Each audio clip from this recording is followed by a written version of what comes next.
Hello everyone, welcome back to my channel. তোমরা সবাই কেমন আছো? নতুন একটা মিনি ব্লগে তোমাদের সকলকে স্বাগত।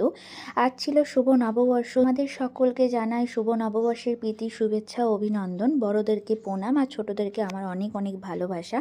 আজকে আমি গেছিলাম কঙ্কালীতলা মায়ের পুজো দিতে। আর অনেক দিন ধরেই আমি ভাবছি যে মায়ের মন্দির যাব, পুজো দেব, কিন্তু আর যাওয়া হচ্ছিল না। তো ভিডিওটা আমি কিছুদিন আগেই করেছিলাম, কারণ ওখানে আমি কিছুদিন আগে গেছিলাম।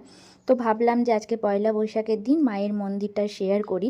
তো দেখো মন্দিরের সামনে চলে এসেছি আর এখানে পুজোর ডালি নিচ্ছিলাম। তারপর পুজোর ডালি নিয়ে মায়ের মন্দিরে ঢুকলাম। আর অনেকক্ষণ লাইনে দাঁড়াতে হয়েছিল, কারণ সেদিন অনেকটাই ভিড় ছিল।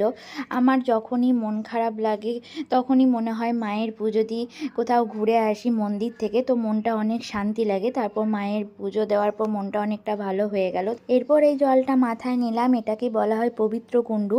শুনেছি সব জায়গায় জল শুকিয়ে গেলেও পবিত্র কুণ্ডুতে কখনো জল শুকায় না। ওখানেই সতী মায়ের কোমরের অংশ বা কঙ্কালটা পড়েছিল। অনেক রহস্যময় ঘটনা আছে এই সতীপীঠে, তো সমস্ত কিছু তো আমিও জানি না। আর এই 1 মিনিটের ভিডিওতে সমস্ত কিছু বলা সম্ভব না। তারপর মন্দিরে কিছুক্ষণ বসে থাকলাম। তারপরে পাশে যে দোকানগুলো ছিল ওইদিকে একটু ঘুরলাম, কয়েকটা জিনিস কিনলাম। তারপরে দেখো এই সামনে যে গাছটা দেখতে পাচ্ছ, এই গাছটাতে যাদের মনস্কামনা পূর্ণ হয় তারা ওখানে গিট বাঁধে। এরপর মন্দিরের পেছন গেটে বেরিয়ে গেলাম কোপাই নদীর ধারে একটু বসবো বলে। তো কোপাই নদীর তীরে এই মন্দিরটি অবস্থিত। আর এখন এই মন্দিরের পাশে এখানে আরতি হয়। তারপর সেখান থেকে আমাদের পাশেই ছিল মহাদেবের মন্দির, ওখানে গেলাম, পুজো দিলাম। আর এতটাই গরম লাগছিল, তারপর পুজো দেওয়ার পর আমরা লস্যি খেলাম।